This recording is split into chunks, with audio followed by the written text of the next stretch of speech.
வணக்கம் தமிழ் உறவுகளே. இன்றைக்கி பார்க்குற கதையினுடைய தலைப்பு கருணையால் அமைந்த வாழ்க்கை. பகவான் ஸ்ரீகிருஷ்ணன், அர்ஜுனன் 2 பேர் என்ன பண்ணுறாங்க, ஒரு நடந்து போய்கிட்டுருக்காங்க. ஒரு கிராமத்தில் நடந்து போயிட்டுருக்கும் பொழுது ஒரு வழிப்போக்கன் என்ன பண்ணுறான், ரொம்ப ஒரு வறுமையில் வாடுறதாக சொல்லி அர்ஜுனன்கிட்ட கையேந்தி நிற்கிறான். ஏதாவது உதவி பண்ணுங்க அப்படின்னு சொல்லிட்டு நிற்கிறான். அப்போ அர்ஜுனன்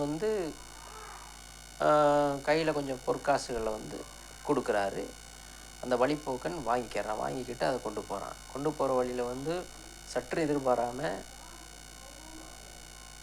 ஒரு திருடன் இவன் கொண்டு போகிறத பார்த்துட்டு என்ன பண்ணியிருக்கிறான், அதை திருடிட்டு எடுத்துக்கிட்டு போயிட்டான். ஆமாம், எடுத்துகிட்டு போயிடுறான். அதே மாதிரி மறுநாளும் பகவான் ஸ்ரீகிருஷ்ணனும் அர்ஜுனனும் நடந்து போயிட்டுருக்காங்க. அதே மாதிரி என்ன பண்ணுறான், அந்த வழிப்போக்கன் மறுநாளும் போய் அர்ஜுனன்கிட்ட போட்டு கை கூப்பி நிற்கிறான். எனக்கு ஏதாவது உதவி பண்ணுங்க அப்படின்ட்டு நிற்கிறான். நின்ற உடனே அர்ஜுனன் என்ன பண்ணுறாரு, ஒரு வைர மோதிரத்தை எடுத்து இந்தா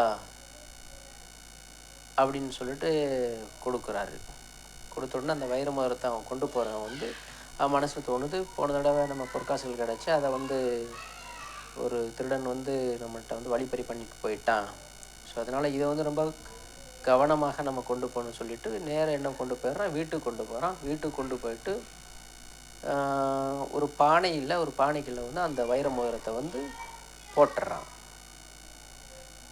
மறுநாள் காலையில் எழுந்திரிச்சு பார்க்குறான், அந்த பானையில் தண்ணி ஃபுல்லாக நிறையா இருக்குது. ஆனால் அந்த வைர மோதிரம் தென்படலை. உடனே அவன் என்ன பண்ணுறான், மனைவியே கடிஞ்சிட்டு கேட்குறான், எங்கே இதில் கிடந்த ஒரு பொருள் இருந்துச்சு, எங்கே கொண்டு போனேன் அப்படின்னு கேட்குறான். அதுக்கு அது சொல்லுது, அந்த குடத்தில் தண்ணி இல்லாமல் இருந்துச்சு, அதனால் தண்ணி அள்ளுறதுக்காக குளத்துக்கு போனேன், நம்ம ஊர் அருகாமையில் உள்ள குளத்துக்கு போனேன். ஏன் என்னன்னு கேட்டதுக்கு அவன் எதுவும் சொல்லலை. உடனே அவன் விரைந்து போயிட்டு அந்த குளத்தில் போய் பார்க்குறான். எதுவும் விழுந்திருக்கா, எங்கே விழுந்திருக்குன்னு சொல்லிட்டு நாலாபுரமும் தேடி பார்த்ததுக்கு அவனுக்கு எதுவும் கிடைக்கல. அதோட அவன் என்ன பண்ணுறான், எதுவும் கிடைக்கலன்னு சொல்லிட்டு திரும்பும் பொழுது அதே வழியில் பகவான் ஸ்ரீகிருஷ்ணனும் அர்ஜுனனும் வந்துக்கிட்டு இருக்காங்க. அப்போது மூணாவது தடவை போயிட்டு ஏதாவது உதவி பண்ணுங்க அப்படின்னு சொல்லிட்டு அர்ஜுனன்ட்ட கேட்கும் பொழுது பகவான் ஸ்ரீகிருஷ்ணன் என்ன பண்ணுறாரு, நீ இரு அப்படின்னு சொல்லிட்டு அர்ஜுனன் சொல்லிடுறாரு. இல்லை, இந்த தடவை நான் கொடுக்குறேன் அப்படின்னு சொல்லிட்டு ஒரு விருப்பத்தோடு கொடுக்கல. 2 தடவை கொடுத்தோம், இந்த மாதிரி இழந்துட்டான் அப்படின்னு சொல்லிட்டு இவனுடைய தகுதிக்கு இந்த 2 ரூபாயே போதும் அப்படிங்கிற மாதிரி பகவான் ஸ்ரீகிருஷ்ணன் அவன் கையில் கொடுத்துறாரு. அர்ஜுனன் கொடுக்காமல பகவான் ஸ்ரீகிருஷ்ணன் கொடுக்குறாரு.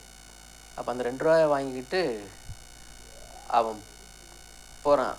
அந்த குளத்தை கடந்து போய்கிட்டு இருக்கும்போது அந்த ஒரு மீனவன் என்ன பண்ணுறாப்புல, ஒரு கூடையில் மீனை விற்றுக்கிட்டு இருக்காரு. அதில் ஒரு மீன் எப்படின்னா துடிச்சிக்கிட்டு இருக்கு, உயிரோட துடிச்சிக்கிட்டு, உயிர் போகிற நிலையில் துடிச்சிக்கிட்டு இருக்கு. அப்போ அந்த வழிப்போக்கன் என்ன பண்ணுறான், அவன் மனசில் ஒரு கருணை உள்ளம் உருவாகுது. என்னன்னா, இந்த மாதிரி இந்த மீன் துடிச்சிக்கிட்டு இருக்க, இன்னும் கொஞ்சம் நேரத்தில் இது இறந்துரும் போலையே, இதை நம்ம வாங்கி தண்ணியில் விட்டுருவோம் அப்படின்ட்டு என்ன பண்ணுறான், அந்த பகவான் ஸ்ரீகிருஷ்ணன் கொடுத்த அந்த 2 ரூபாயை கொடுத்து அந்த மீனை மீட்கிறான். அந்த மீனவன்கிட்ட கேட்கும் பொழுது இது எத்தனை ரூபா அப்படின்னு கேட்குறான். மீனவன் சொல்கிறான், இது 2 ரூபா. சரி, நம்ம இந்த 2 ரூபாயை கொடுத்து இந்த மீனை மீட்டுருவோம்னு சொல்லிட்டு மீட்கிறான். அவன் மீட்களுடைய நோக்கம் என்ன, அதை யாரும் கொண்டு போயிட்டு சமைச்சு சாப்பிட்றக்கூடாது, பாவம் உயிர்களிடத்தில் அன்பு செலுத்துகிறான், ஒரு கருணை வந்துருச்சு. ஸோ அவனுடைய அந்த கருணை அந்த மனசு அவனுக்கு உருவாகுது. இதை கொண்டு போய் தண்ணியில் விட்டுருவோம், அப்படிங்கிற ஒரு எண்ணம் உருவாகி என்ன பண்ணுறான், அந்த மீனை கொண்டு போயிட்டு குளத்துல விடுறான். பக்கத்தில் உள்ள குளத்துல விடுறான். குளத்துல விட்ட உடனே அப்படின்னா அந்த மீன் தான் வந்து அந்த வைர மோதிரத்தை விழுங்கி இருந்திருக்கு. அவன் போட்ட உடனே என்ன ஆயிடுது, அந்த இந்த 2 ரூபாய்க்கு வாங்கின அந்த மீன் என்ன பண்ணிடுதுன்னா அந்த அதை வந்து எப்படின்னா அதை கக்கிடுது. அதில் வைர மோதிரமும் கீழே விழுந்துருது. வைர மோதிரமும் கீழே விழுந்துருது. அதை வந்து பார்த்த அந்த வழிப்போக்கன், ஏழ்மையான வழிப்போக்கன் ஒரு கூச்சலிடுறான். சந்தோஷத்தில் ஒரு உறக்க கத்துறான். அதாவது கிடச்சிருச்சு, கண்டுபிடிச்சிட்டேன் கண்டுபிடிச்சிட்டேன் அப்படின்னு சொல்லிட்டு உறக்க கத்துறான். அந்த வழியிலேயே வந்து எப்படின்னா அந்த பொற்காசுகளை வந்து திருடி சென்றான்ல, அந்த திருடுன்னு அதே வழியில் வர்றான். ஆஹா!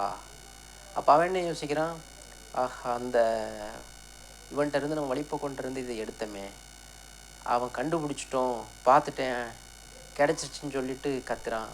அப்போ வந்து அவன் வந்து நம்மளை பார்த்துட்டான் அப்படின்னு அவன் என்ன நினச்சிடான், தவறுதலாக புரிஞ்சுக்கிறான். ஊர் மக்கள்கிட்ட சிக்கணும்னு நம்ம அடி வாங்கிடுவான், இது எதுக்கு வம்புன்னு சொல்லிட்டு அவன் அந்த பொற்காசுகளை கொண்டு வந்து கையில் அந்த வழிப்போக்கன்ட்ட கொடுத்துட்றான். கைவிட்டு போன வைர மோதிரமும் கிடச்சிருது, கைவிட்டு போன அந்த பொற்காசுகளும் கிடச்சிருது. ஸோ இதிலேருந்து நம்ம ஒரு உயரிய கருத்து நம்ம தெரிஞ்சிடும். அதாவது அந்த உயிரின் பால் உயிர்களிடத்தில் அன்பு செலுத்தும் பொழுது ஒரு எதிர்பாராமை நல்ல விஷயங்கள் வந்து நம்மளிடத்தில் வந்து சேருது. இதை நம்ம புரிஞ்சுக்கிறோம். வணக்கம்.